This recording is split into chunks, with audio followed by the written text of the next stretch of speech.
What happens when a healthy middle-aged woman suddenly collapses and dies, and medical science can't find the cause of death? Months later, a second forensic look discovered evidence that had been right under their noses the entire time.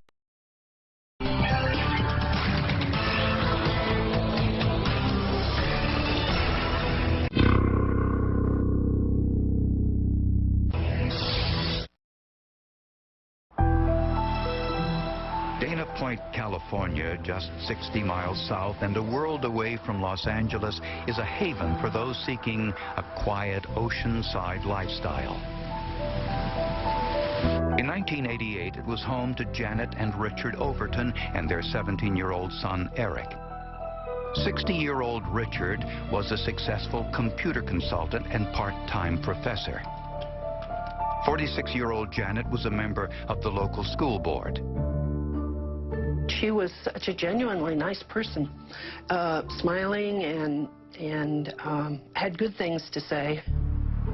The Overtons lived on a tranquil cul-de-sac. After 19 years of marriage, they seemed to be a classic example of when opposites attract. While Janet was outgoing and high school educated, Richard held a PhD and was much more reserved. He was always the loner. And I understand that he graduated from high school after 3 years. He was editor of one of his campus newspapers. As I said, he was a very smart man.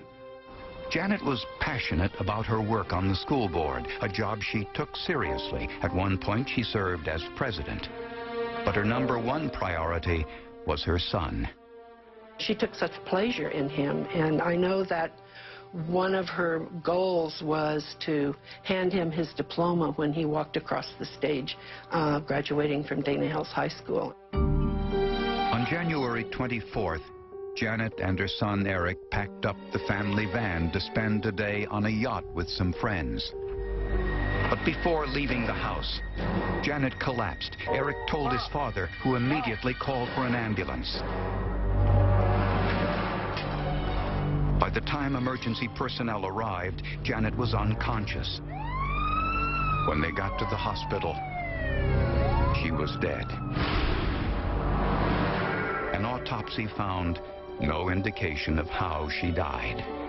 They did not find anything that they were comfortable calling a cause of death, or even close. Surprisingly, Janet's medical records indicated she had made 60 visits to different doctors, clinics, and hospitals in the last year. There was just an amazing amount of workup done on the deceased, Janet Overton, in the previous year, because she had been very sick and had been to all sorts of special clinics working things up. They didn't find anything. Janet had complained of a number of various ailments, from nausea to skin irritations to general pain. She was walking very slowly and had a cane to help her walk and was really looking miserable. It appeared to the medical examiner that Janet's death was as mysterious as her other medical problems over the past year.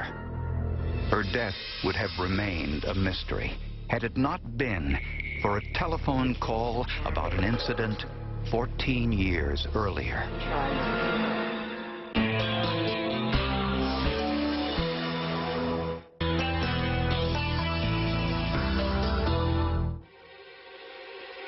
Janet Overton's death at the young age of 46 was officially listed as pending investigation, which is another way of saying unknown. For the next 6 months, there was no further investigation into Janet's death. That is, until the local sheriff's department received a telephone call from Dorothy Boyer, who was once married to Richard Overton. Dorothy had heard about Janet's death and had a story to tell about Richard's past. Dorothy said she divorced Richard when she found out that he was a bigamist. He was married to another woman at the same time he was married to her and had children with both women. He maintained 2 households, and he deceived 2 women. He consistently had troubled relationships with women all of his adult life, which went to his first marriage, the bigamous marriage with Carolyn Hutchinson, and his third marriage with Janet. There was a definite pattern there. When the couple divorced, Dorothy gained custody of their children and took possession of their house, which infuriated Richard. Almost immediately, Dorothy began to suffer from skin lesions, nausea, and pain, the same symptoms that plagued Janet Overton. One day after their divorce, Richard visited Dorothy to discuss some issues relating to their children. Dorothy noticed an unusual odor coming from her milk. She took the milk to police for testing. Scientists discovered large amounts of selenium, a type of poison. Dorothy accused Richard of placing the selenium in her milk during his visit.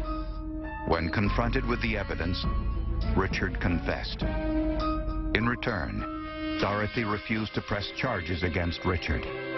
He had to admit, yes, I did do this, and he was sent into anger counseling. When he came out of anger counseling, he made another attempt, which he denied. And that was when Dorothy confronted him and just told him, you make any more attempts on me or anybody in my family, and I'm going to have you taken away in handcuffs. And from then on, he backed off and he didn't do anything to Dorothy. After hearing this news, Lieutenant Carney wanted to exhume Janet Overton's body for another autopsy. But there was a problem. Janet Overton had been cremated. Toxicologist Paul Sedgwick's only option was to re-examine Janet's blood and tissue samples left over from the autopsy. When he tested those samples for selenium, he could find none present. Despite the setback, investigators pressed on and soon discovered that Janet had a secret life of her own. She had been involved in a long-time affair with Bill Dawson, someone she worked with on the school board, and who owned the yacht she was going on the day she died. Mr. Dawson was very forthright, very honest. He knew his career was on the line by revealing this. Mr. Dawson was also adamant that he had nothing to do with Janet's death. In Janet's home, police discovered 133 computer disks and dozens of diaries written by Richard Overton. Some were written in Russian and Spanish. As you read the diaries and read the diskettes, it tells a whole different story of Richard Overton's relationship with Jan. The relationship Richard pointed out to me at my time of interview of their having a loving relationship, and the bonds of love were strong, was totally inconsistent with what he wrote in his diaries. And Lieutenant Carney noticed an interesting deletion in the diaries. I opened up the diary for January 24th, the handwritten diary of January 24th. This is the date that Janet died. He had cut the page out of the diary. Many of the disks contained portions of documents that had been deleted. The disks were sent to a computer forensic examination firm for analysis. When material in a computer document is deleted, it's not actually deleted. Instead, the material is identified on the disk as space available to be reused if needed. If that space isn't needed, the deleted material is still there. The recovered information from Richard's hard drive revealed that Richard knew of his wife's affair with Bill Dawson and was angry about it. Overall, his writings chronicled a deeply troubled relationship. Approximately 1 week before her death, he made an entry that said, "The love-hate relationship between Jan and I has turned to pure hate. I will deal with this soon." Some passages of the handwritten diaries had been covered with correction fluid. Carney suspected incriminating information might be underneath. To find some way to see underneath the deletions, the diaries were sent to the forensics lab. The forensic document examiner had brought the diary for us to look at and was curious if we could used some type of a light source that was available to us in the Identification Bureau to illuminate that information that was underneath the correction fluid. Black used what a decade ago was a new and untested piece of equipment, a laser. The process worked. Some of those hidden entries corroborated the severity of the problems in the Overtons' marriage. The Overton marriage was a marriage that slowly deteriorated over a period of time and then quickly deteriorated to the point where there was no contact between Richard and Janet Overton. They had separate bedrooms. They took meals separately. She confided to a couple of her friends that as soon as Eric graduated from high school, she was out of there. And he knew it, too. The diaries were important because it showed motive. We saw the relationship between Jan and Richard on a daily basis. There was everything listed in these diaries. And when I say everything, I mean everything. But if Richard was somehow involved in Janet's death, the diaries gave no hint of how he killed her.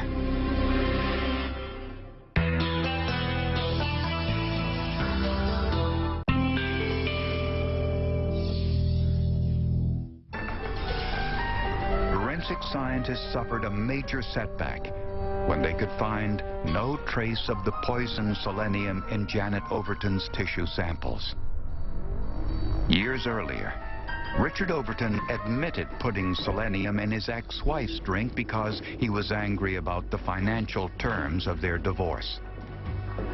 But his ex-wife never filed charges. But this admission of an earlier poisoning prompted forensic scientists to take a second look at Janet Overton's tissue samples. Almost immediately, the toxicologist made a startling discovery. He detected the odor of bitter almonds. Within seconds, the odor of cyanide didn't really overpower me, but it just jumped out. I was 2 or 3 feet away, and there was just no question this was cyanide, and large amounts. Only 1 person in 3 has the ability to detect cyanide in this way. But he would need more proof than his nose. Sedgwick performed a Prussian blue test.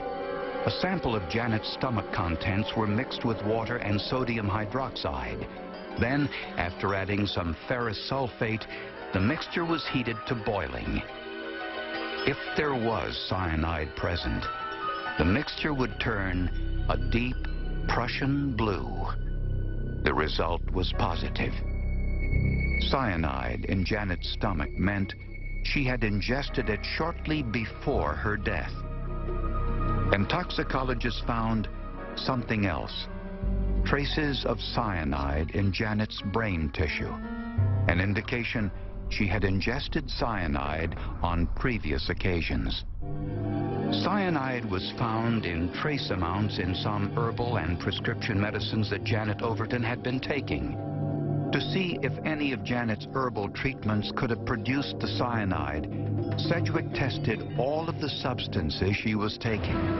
I ground them up. I tried blending them any way I could to bring out any cyanide that might possibly evolve from these compounds, and then I smelled them and I tested them chemically. And I found no cyanide in any of the compounds. Another obstacle was reports that cyanide can be created in blood samples after death. Before heading to trial, prosecutors needed to know whether the storage process caused the cyanide in Janet's tissues and wanted testing done by an internationally known expert. I called Scotland Yard because Scotland Yard dealt with more poisonings than we did here in the States. So I called up and I said, do you know of an expert that deals in cyanide that would know exclusively about cyanide? And I was referred to Brian Valentine, one of the foremost experts in the world on cyanide. The level of cyanide found in Janet's blood sample 7 months after her death was 2 micrograms per 100 milliliters of blood. While that amount was consistent with other fatal cases of cyanide poisoning, Ballantyne's personal standard was much higher. He studied the storage conditions in the lab containing Janet's tissues and mathematically determined cyanide's conversion and evaporation rates. When this was complete, Dr. Valentine knew that the cyanide in Janet's system was the result of foul play. This was a death of acute cyanide poisoning. The quick-acting cyanide that killed Janet had to be administered minutes before her death. This fact eliminated Janet's lover, Bill Dawson, as the killer, since he had an alibi that he was on his boat at the time of Janet's death. But if Richard Overton had given his wife the cyanide, where did he get it? It wasn't long before investigators discovered the answer. Richard's friend owned a gold and silver mine, and he kept a lab in his house which contained cyanide, since it's used in mining operations to extract precious metal from the raw core. This individual was frequented these mining operations, and while he was gone, Richard would go over to his house and pick up the person's mail and feed the animals, etc. Prosecutors could now prove Richard had access to the murder weapon and had opportunity and motive. 3 years after Janet's death, Richard Overton was arrested and charged with first-degree murder.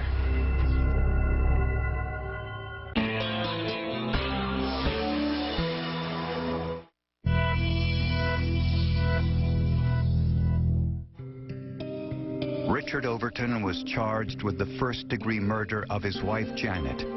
He insisted he was innocent. Prosecutors believe that Richard Overton was jealous of the notoriety his wife achieved as president of the local school board. Their marriage deteriorated when Richard learned that Janet was having an affair. He was hurt. When you're finished with the working day and you're married, whether it's been a long-term marriage or a short-term marriage, there should be something to come home to. And in Janet's case, there wasn't anything to come home to. When Richard discovered that Janet planned to divorce him, he got angry and sought revenge, just as he had done to his previous wife, Dorothy, when she divorced him.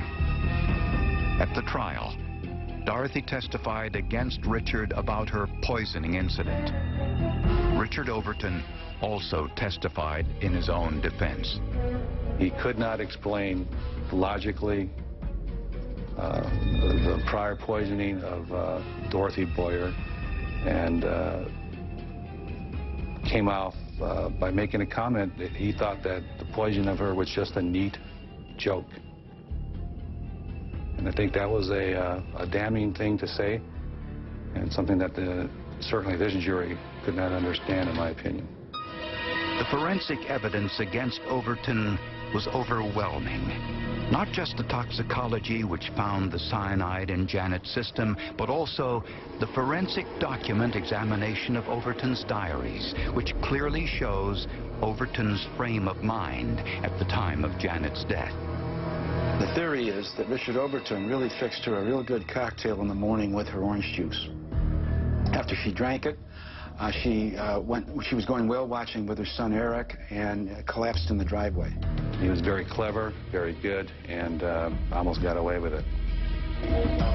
7 years after Janet's death, Richard Overton was found guilty of first-degree murder. This defendant is sentenced to the term of life without parole. Sadly, in 1999, Dorothy Boyer died of lymphoma. There's a possibility that the years of selenium poisoning could have caused this. It's nothing that right now science or our technology can prove beyond a reasonable doubt.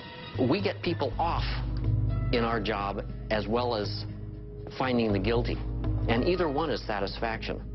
But I will have to admit that finding murderers and getting them off the street's a big one. We had to show the cause of death. And the only way we were going to show a cause of death is forensically. And the forensics, those are scientists. Those are facts. Those don't lie. You can't beat forensics. You can't beat science. The forensics were very important to this case. This case was primarily a science case.